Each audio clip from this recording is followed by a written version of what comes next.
Welcome to Emran's podcast, episode number 9. This is your host, Suman Silva. For people who are beginner runners to not be intimidated by it and look at running as a chance to explore who you are. Visit emruns.com for discount codes, photos, and more. I'd like to welcome Dr. Jason Karp here at the Emran's podcast today. Thank you very much. Good to be here. Can you talk about your running journey to us? How did you start it, and what do you do for runnings?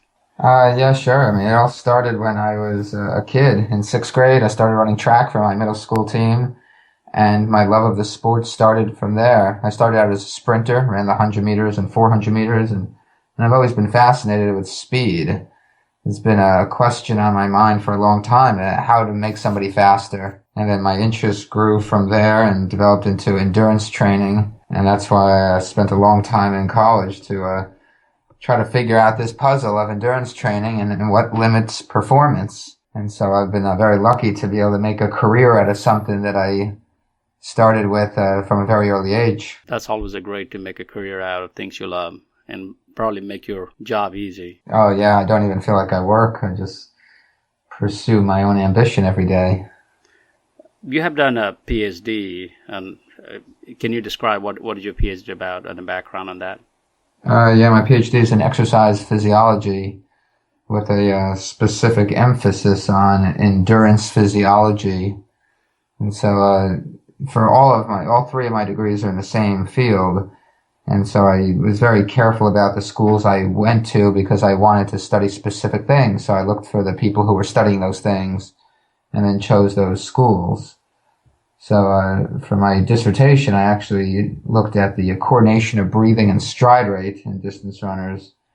And I was interested in this concept of, it's called entrainment, that the breathing, the movement of the legs, the rhythm of the stride entrains the rhythm of breathing. And so it's very interesting what runners do when they run a lot. They tend to coordinate the two rhythms, that the breathing rhythm becomes entrained to the stride rhythm without even consciously thinking about doing it. So since then, you wrote several books on runnings? I've written 5 books on running, and I have 2 more on the way. And my latest book takes a very different perspective of running.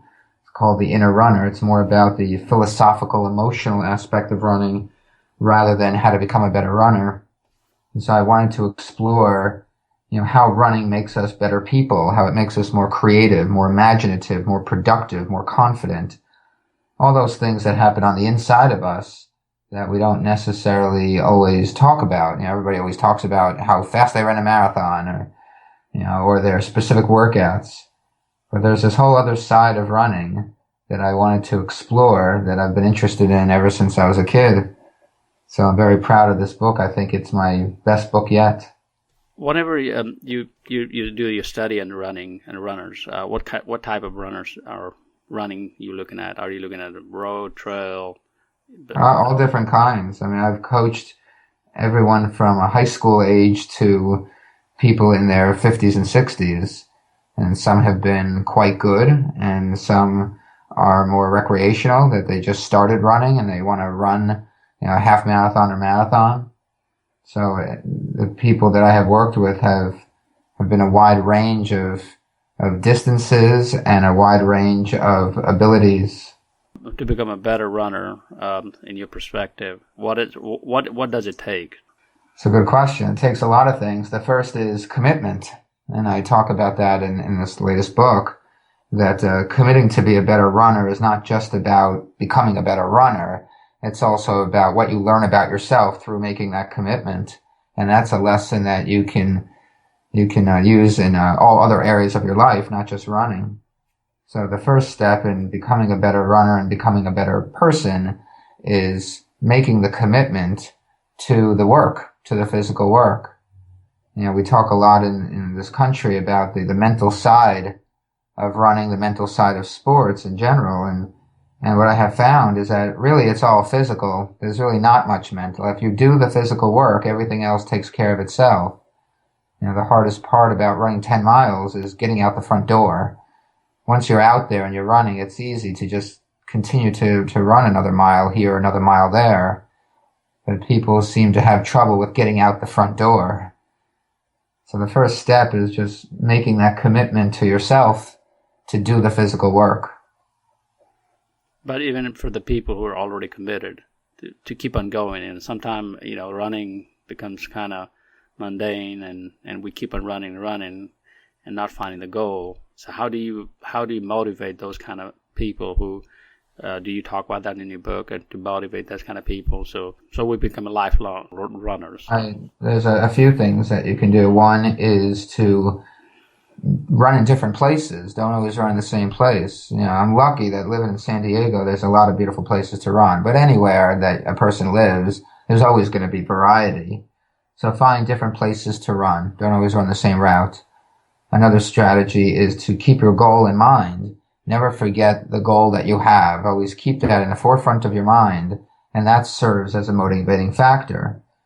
Another thing that you can do is run with other people. I talk about the difference between running by yourself and what that affords you, and then social runs, running with other people, and what that affords you. And so one way to keep things interesting and to keep motivated is to run with other people who have similar goals and feed off of their energy and let them motivate you, and share your own stories about running, your own stories about the journey that you take to meet your goals. So to find the inner runner in you, so what people will have to do? Well, there's many paths to finding the inner runner, but one of them is to run a lot. The more you run, the more varied the places you run, the more varied terrain that you run on, whether it be a park or the road or in the middle of nowhere on a trail somewhere. All of those things give you different things and feed your soul inside of you that helps you explore who you are and what you want to become. And the different types of workouts, there's differences between going long and slow and then going to a track and going short and fast. And the things you learn about dealing with discomfort, those are the ways that you find your inner runner. You find your inner self. You find out how much you're willing to endure. You find out how good you are at dealing with discomfort and learning how to deal with it in a better way. And those are all lessons that you can take to other areas of your life. Definitely, running has really helped me a lot to look at different perspectives, including family, and traveling, and a lot of different perspectives, not just running. It's the best way to express ourselves physically, because the one thing that binds all of us together, no matter how different we are, is that we all live a physical life. We are our bodies. There's no way around that. Every single thing that we do every day is physical. We live through this physical being that we were given. And running is the best expression of that physicality because it is so freeing. It is so uniquely human, uniquely animalistic. And so it really brings us back to who we are as animals. Talking about your other books, I saw you wrote a book on running a Marathon for Dummies. What do you talk about in those books? The other books I've written on running are all about how to become a better runner. So like the Running a Marathon for Dummies, as part of the For Dummies brand of books, I was very happy to be given that opportunity to write a Dummies book. That's an honor to be able to do that. And so, if people are familiar with the Dummies books, they cover a lot of breadth. I mean, they're all the same number of pages long, and so that book talks about everything a person needs to know to run a successful marathon, whether it's their first marathon or their fastest marathon.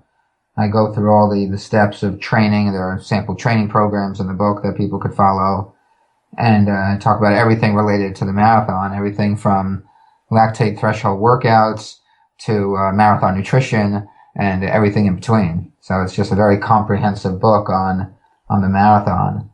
And then one of my other books is Running for Women, and that is a book specifically for women, looking at their unique physiology and the unique things that women have to deal with that men never have to deal with, like the menstrual cycle and menopause and pregnancy. So that book is a very comprehensive book on specifically on women runners, talking about how women can capitalize on their unique physiology to train smarter, to train better. I have seen a lot of women or females in many races. Ultra distance, I think they're slowly picking up, not as much female participant and those. And marathons, we have a lot. I think some of the fields, they have more female participant than the male. So Yeah, the half marathon in particular. The half marathon has become very popular among female runners. There are a lot of women's only half marathons around the U.S. now. We're in the middle of a women's running boom right now, so it's pretty exciting to see all these women running. You know, it used to just be men who ran long distances, and women tend to get better the longer the race. So, you know, you mentioned the ultra marathon. The performance difference between men and women shrinks a lot when you get to the ultra marathon. It's only about a 5% difference, whereas for all the other races, there's about a 10% difference between men and women. So it's exciting to see women gravitate toward the longer races because that's really where they have a chance to excel. Women are very good at endurance activities. So what is the other book you talked about? You have two books. The second book you talked about, what are you coming up on those? You have two more books coming out. One is on running for weight loss. That comes out in March of 2017. So it's all about strategies of running and how to lose weight because, you know, obviously we have a weight loss epidemic in the United States, and despite all the books that are out there, none of them seem to really have any measurable impact. The country is still overweight. And running is the best way from a physical activity standpoint. It's the best way to lose weight because it burns more calories than anything else. So I wanted to write a book on how to lose weight through running. And a lot of people already do that. They recognize that running is such a great way to lose weight. And so when people want to lose weight, the one activity that they turn to is running. So that's the next book. I'm pretty excited about that one coming out in March. And then I'll have another book that I'm about to start writing that is all on 14-minute workouts. So very quick, short workouts to get people results, because the main reason why people say they don't exercise is because of lack of time. So I wanted to take that excuse away from people and show them how they can still integrate exercise into their lives in a very short amount of time. But in order to do that, the workouts have to be focused. They can't be a stroll in the park. That's not going to have any impact. It has to be a very focused, very specific workout if you're going to condense it into a short amount of time. Sounds very interesting topics to me too as well. I lost a lot of weight when I started running, then I gained it back. Yeah, and that's the biggest problem that people have. That's the one thing that these other weight loss books never talk about. They always talk about how to lose weight rapidly, but they don't discuss how to keep it off for the rest of your life. And that really is the more important issue. Anybody can lose weight, but very few people are able to maintain that lost weight because your body is always trying to achieve the weight that you had prior. So that's where running comes in, and integrating running into your lifestyle so that you can keep the weight off forever. So do you talk also about the nutrition as well, or is it part of it? There's a whole chapter on nutrition with an entire menu of choices for, just like you go to a restaurant, you have different options for all the different meals. I set mine up the same way. So there's a pretty extensive menu in the book where people can pick and choose what meal they want.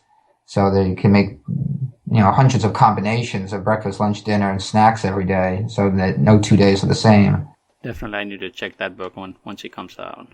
So, yeah, I'm looking forward to that one. We'll have to read it and review it.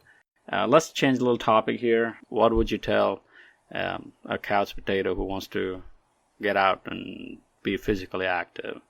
Well, the first thing is just, people ask me this question all the time, so it's actually much easier than people make it to be. The answer is you open up your front door and you go outside and you start walking. And then, if you're very out of shape and you can't run for more than 60 seconds, then run for 60 seconds, and then walk for 5 minutes, and then run for 60 seconds and walk for 5 minutes. And you do that for a half an hour. And then over time, as your body adapts, you'll notice that you can run for longer, and then you can walk for less. So within a couple of months, you might be able to run for half an hour without any walking breaks. So it really is easy to just go outside the door and just start mixing running and walking.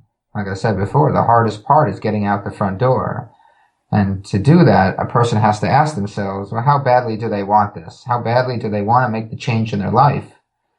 And when they get to the point where they decide that it's time to make a change, then it really is just as easy as putting on a pair of shoes and walking out your front door. Just having a commitment and sticking with it. I think that's what one of the things you kept on saying, and I truly agree. I'll celebrate my 10 years of running next year, Oh, very good. Congratulations. I started late in my life, but I continued on, and I did try to run early in my life, like a young man, but never could stick with it. But last time when I started, I just stayed with it. So I'll be running. My goal is next year probably get 100 marathon, ultra marathon. So this round is called sprint round. I'll ask you questions. You can go long or short. Maybe ask you some of the running question per year, personal running question as well. So, what kind of shoes do you wear? I mix a few different kinds. I alternate shoes. I've always worn cushioning neutral shoes, and so right now I'm wearing the Saucony Cohesion and the Hoka 1-1 Clifton. I really like the Hoka shoes. They're very cushiony, but I never give recommendations to people about shoes because everybody's going to need something different. What feels great for me may be horrible for somebody else. So just because I wear them doesn't mean somebody else should wear them. You have to find what's best for you. But I've always worn cushioning neutral shoes. Do you use any GPS device to run? No, I'm actually a minimalist when it comes to technology.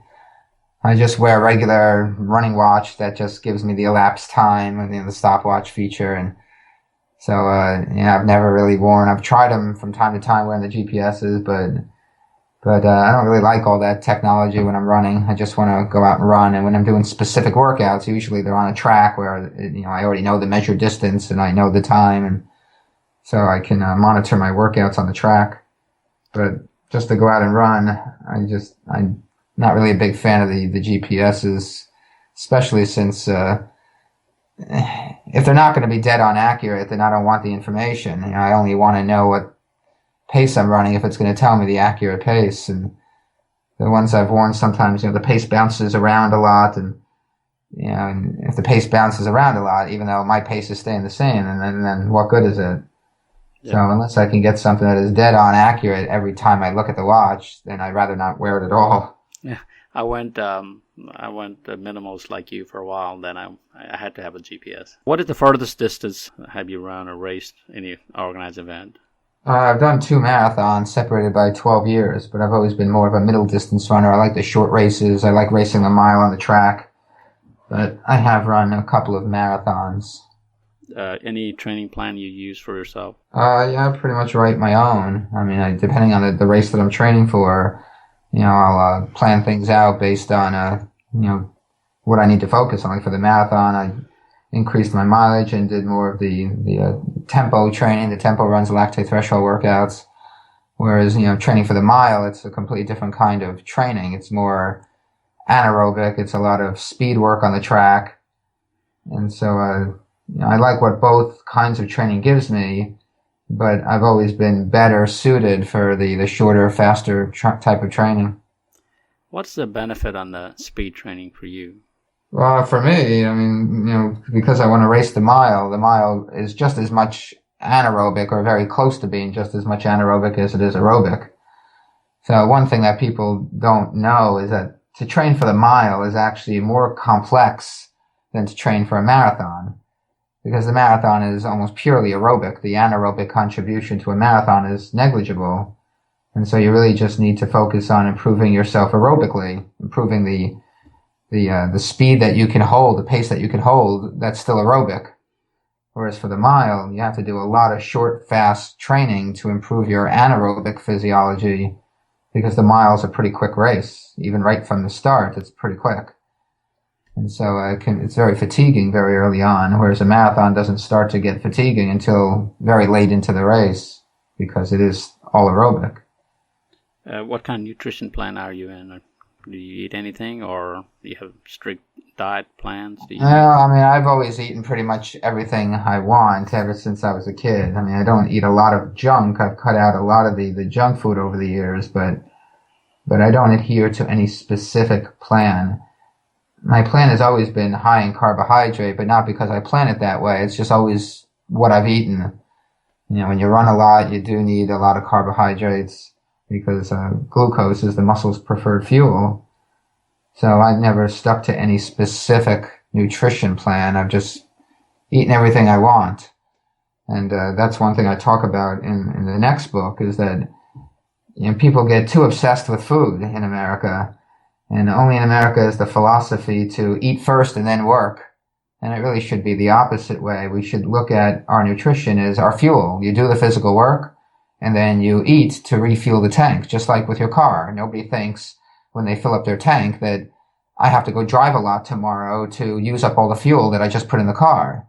But that's the way people tend to think with their bodies. They eat a lot and they say, oh, I got to go run this off, or I got to go to the gym tomorrow. And we really should be thinking the opposite way, that we do the physical work, and then the food that we eat is our fuel to be able to do more physical work tomorrow. Before we close out our interview, I want you to talk about your current book, and also how people can reach out to you, and final word of advice as well. Sure. Well, about the book, I mean, it's, I'm very proud of this. I think it speaks to something that is, makes us uniquely human, our ability to look inward. I mean, lots of animals run, but they don't look at themselves as runners. And humans are very unique in that regard, that not only do we run, we can look at ourselves as runners, and we can imagine ourselves as better runners, as better people. And that's really what the book explores, how to tap into that inner runner and become more creative, more imaginative, more successful, more productive people. And so I'm very proud of this book. It's available on Amazon. You can get an autographed copy through my website at runfit.com. It's run-fit.com. And I hope everyone goes out and enjoys the book as much as I enjoyed writing it. And my last piece of advice, I would say, for people who are beginner runners, to not be intimidated by it, and look at running as a chance to explore who you are and what you want to become. And that's probably the best lesson that we can get out of running. And it gives us a very acute sense of our fitness level, of our ability to deal with discomfort, and gives us a chance to become better tomorrow than we are today. Thanks for your time. Thanks for talking to Emrans. We'll catch you when you publish your next book. Well, thank you very much.